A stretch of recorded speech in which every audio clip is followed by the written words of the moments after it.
It was a summer day, year 1947, as I was passing by the Plaza de Mayo along the Calle San Martin on the sidewalk in front of the City Hall. I was walking along absent-mindedly when suddenly I heard a little bell ring, as though someone were trying to awaken me from the sleep of thousands of years.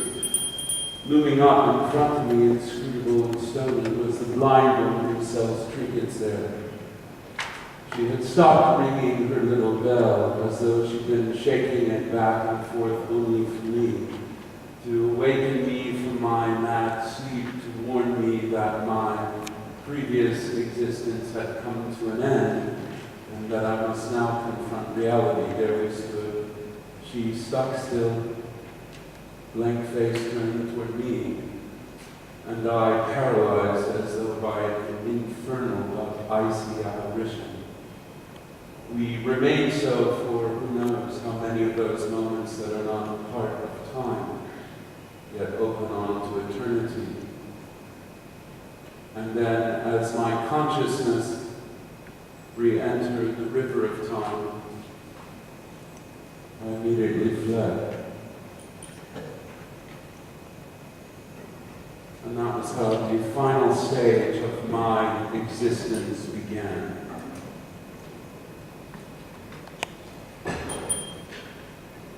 From that day forth, I knew that I could not lose a single moment, that I must begin then and there my exploration of that dark, mysterious universe.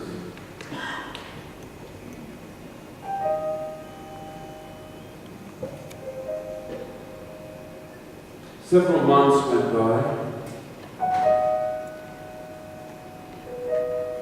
I was already deeply involved in my investigation, but had fallen behind in my labors due to an inexplicable apathy, which I now believe was unquestionably a disguised form of fear of the unknown. Nonetheless, I closely observed and studied the mind.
As I grew older, I began to become more and more wary of these usurpers, and began taking the proper precautionary measures against this species of moral blackmailers, who, as is only natural, abound in subways. In view of that tradition of theirs that make them close kin to those cold-blooded, slippery-skinned creatures that inhabit cellars, caverns, basements, unused passageways, drains, blind ditches, sewers, deep underground fissures, abandoned mine shafts silently oozing water, and some of these beings, the most powerful among them, live in vast subterranean grottos, something hundreds of feet deep, as can be deduced from the ambiguous reluctant, deliberately sketchy reports of speleologists and treasure hunters, reports that are nonetheless sufficiently clear to those who attempt to violate the great secret!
Concerning saving the stored up food, the eggs, the queens, and so on.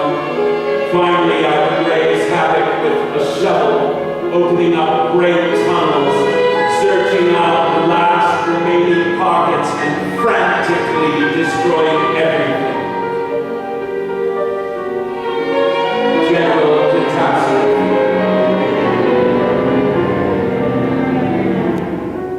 Then I would begin to ponder the overall meaning of existence and think of our own floods and earthquakes. And so it was that I gradually evolved a series of hypotheses.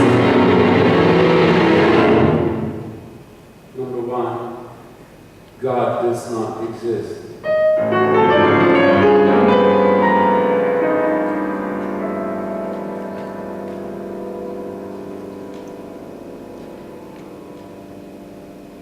Number two, God exists and is a bastard.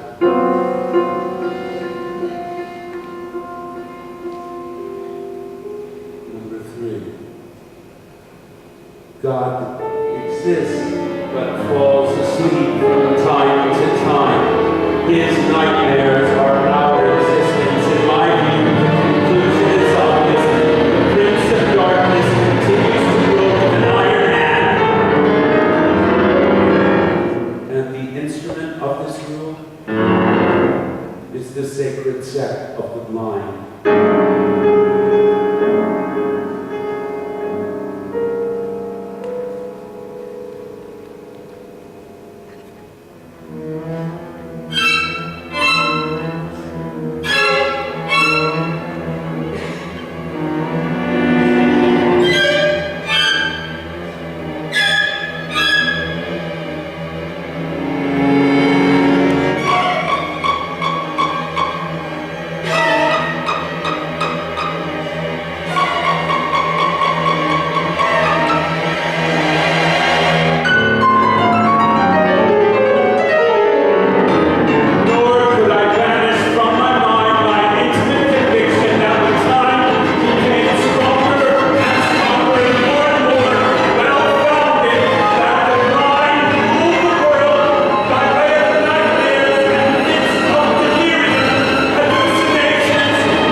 many blind men I chanced to meet in the streets of Buenos Aires.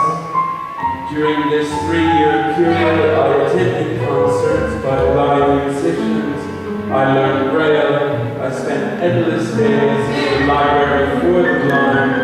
As is readily understandable, this activity involved great risk, since if I aroused any suspicion, all my plans would go for naught, not to mention the fact that my life itself would be in danger. I had nonetheless not been so stupid as to confront these risks without having first taken certain basic precautions. I dressed in different clothes each time. I used false mustaches, beards, I wore dark glasses, I disguised my voice. I thus investigated many things in the course of these 3 years.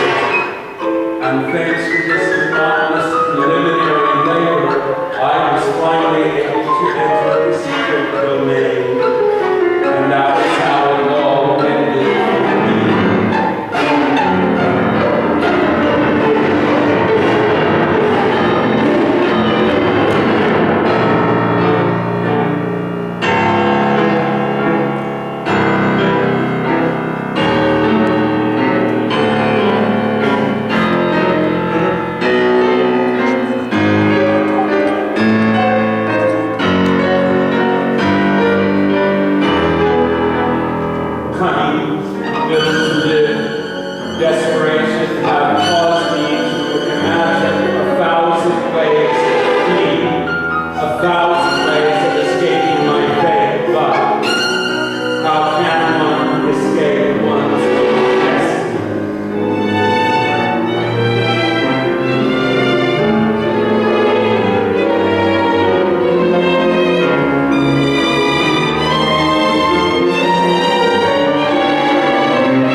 It occurs to me that some of you may think me a bastard, but I shall tell you straight away that you are absolutely correct.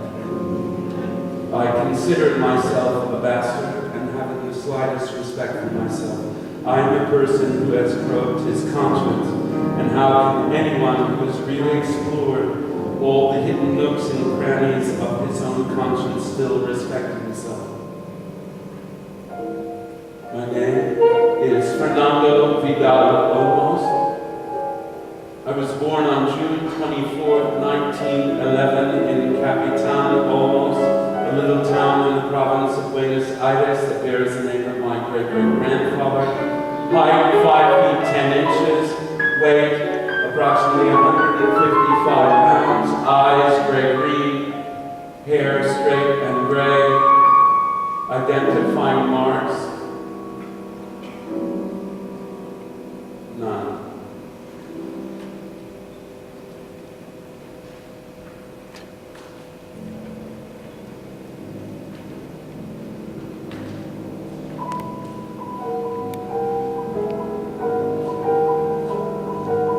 My name is Fernando Vidal Olmos, and those 3 words are like a seal.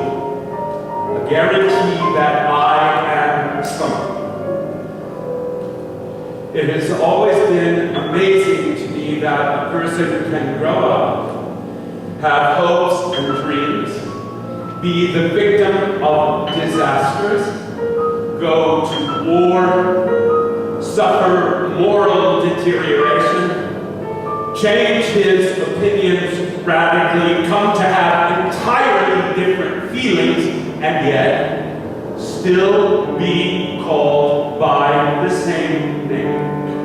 Fernando